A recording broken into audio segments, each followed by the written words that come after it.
Bharuch crime બ્રાન્ચે Jhagadia GIDC વિસ્તારમાં આવેલી નુમ્બર્ગ industries limited કંપનીમાં થયેલી SS ફ્લેન્જની ચોરીનો ભેદ ઉકેલી આ ગુનામાં સંડોવાયેલ 3 આરોપીઓને ઝડપી પાડ્યા છે।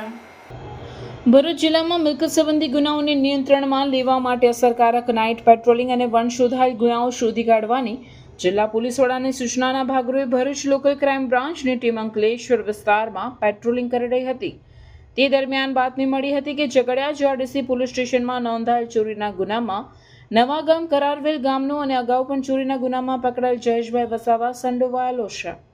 મળેલ બાતમીના આધારે પોલીસે જયેશ વસાવાની નવાગામ કરારવેલ બસ સ્ટેન્ડ પાસેથી અટકાયત કરી પ્રાથમિક તપાસ કરતા ગોળ જવાબ આપતા પોલીસે યુક્તિપૂર્વક અને ઊંડાણપૂર્વક પૂછપરછ કરતા આરોપી જયેશ વસાવાએ કબૂલાત કરી હતી કે આશરે 2 મહિના પહેલા તેણે તેના સાથીદારો રોહિત, પંકજ, અરુણ, જયેશ, જિગ્નેશ અને યોગેશ સાથે મળીને નુમ્બર્ગ ઇન્ડસ્ટ્રીઝ લિમિટેડ કંપનીમાંથી 4-5 વખત SS ફ્લેન્જ મટીરિયલની ચોરી કરી હતી।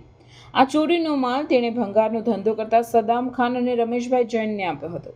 આ કબૂલાતના આધારે પોલીસે ચોરીનો માલ ખરીદનાર સદામ ખાન અને રમેશભાઈ જૈનને પણ ઝડપી પાડ્યા હતા।